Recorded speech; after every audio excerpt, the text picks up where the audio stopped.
Today I'm going to show you how to make some really good granola. And I know it's really good because every time I make it, people come over to the house and steal it. You know, we have all these old plastic containers. They just like scoop up a plastic container and take it with them. So I'm making this stuff all the time. It's really easy to do, has a lot of ingredients. Before I get started, you have a couple questions. Tom, why are you in your outdoor kitchen? I don't know. I thought I'd give it a try. Let me know in the comments if you like it. Second question, is that an original Monet? Yeah, YouTube channel's doing really well, so I thought I'd pick up some artwork. Here's what you need for your granola. You need rolled oats. Now there's quick oats, there's steel cut oats, there's rolled oats. They all have their purpose, they all have value, but today we're going to use rolled oats. It's important to use the right one. We got potatoes. These are pumpkin seeds and sunflower seeds, raw, unsalted. You might have to go to some hippie store like Sprouts or something to pick those up. You're supposed to use pecans, not pecans. We're in the South, they're pecans. I don't have any, so I'm going to use almonds. It seems like a good substitute. Coconut flakes, unsweetened coconut flakes, unless you like sweet coconut flakes, but the official recipe calls for unsweetened. A little cinnamon. Now, these are all the dry ingredients, so to tie it all together, you need some wet ingredients, and that's going to be vegetable oil. You could probably use avocado or olive, but I don't know. This seems like a very generic and safe choice. Maybe not safe health-wise, but safe taste-wise. And maple syrup. Oh, one other thing, brown sugar. Brown sugar is one of the dry ingredients. And I just made this brown sugar. I'll add a link to my little short video I made. I didn't have any brown sugar, and I'm like, oh crap, I gotta go to the store and buy some brown sugar just for my granola. And Pam's like, just make it. And she saw some YouTube video, and so yeah, it's really easy to make. Anyway, let's put together the dry ingredients. So the dry ingredients, there's a few I gotta cut up. I have these slivered almonds, or sliced almonds. I know, very fancy. They come pre-sliced. I need 1 cup of those. And I got 3/4 of a cup. Okay, a little short on the almonds, but that's okay. So that should be 1 cup of pecans, but in our recipe, we use 3/4 a cup of almonds. The other thing we gotta chop up are these coconut flakes, because I bought these at the Indian store and they're kind of on the big side, so why not chop them up? We need a 1/2 cup of these coconut flakes. You can do anything you want in the way of what you throw into it or how much you throw in, but these are good proportions and these are good ingredients. They all seem to work together. So there's my 1/2 cup of coconut flakes. You need a lot of these rolled oats. You need 4 cups of rolled oats. 1. Oops. More than 2. I'll put a little less in here. There's 3. 4. Okay, let's move on to the seeds.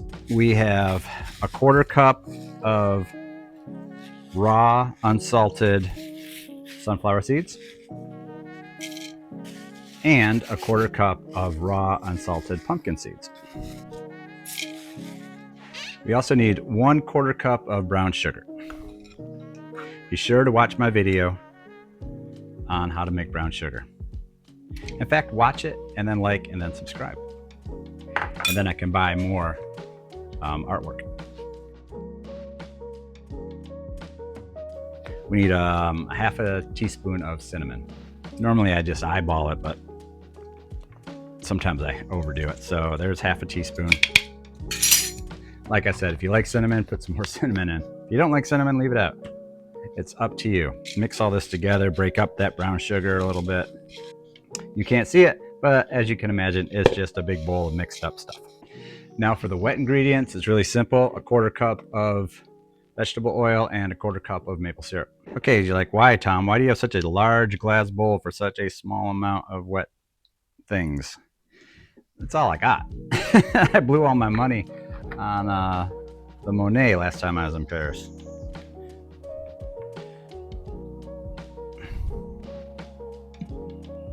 Quarter cup of each. Obviously this oil and sticky maple syrup is what's going to bind all our granola. Not bind it, but coat it and make it kind of, a little bit chunky, as granola tends to be.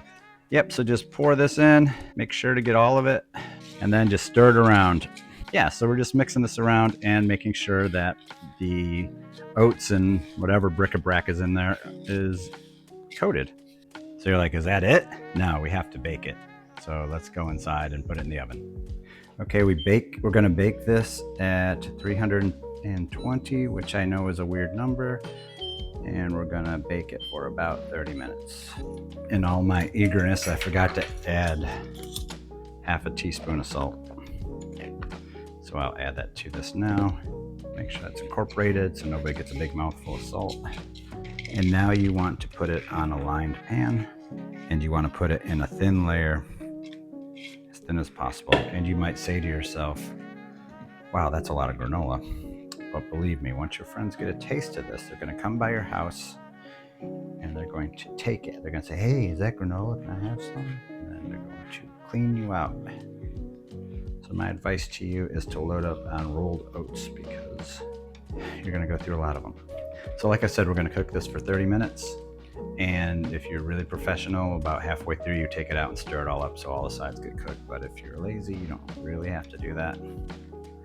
Probably better if you do, but either way, it's going to be delicious.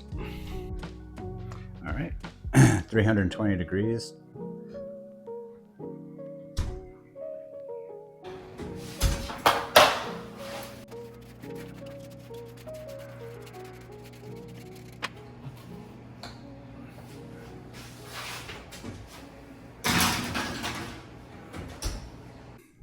So you can see that our granola is a lovely golden brown after cooking for 30 minutes.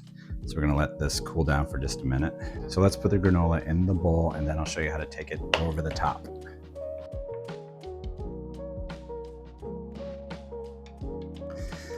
So how do you take this to over the top good? You add a half cup of cran raisins. Now, this bag's almost empty. I barely have a half cup, but I say the more the better. I'd put a whole cup in if I could, but looks like we're a little light on the cran raisins this time around. Also, we're gonna put in 2 tablespoons of chia seeds. I'm not sure why, but that's what the recipe calls for, and my wife likes them.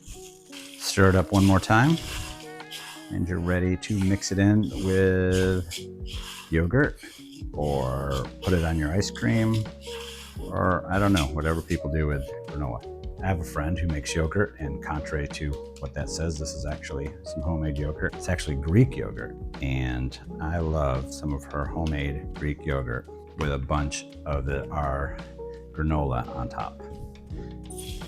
Oh man, make this the thumbnail. So give it a try, make your own granola. I'm sure you will love it. Let me know how it turns out.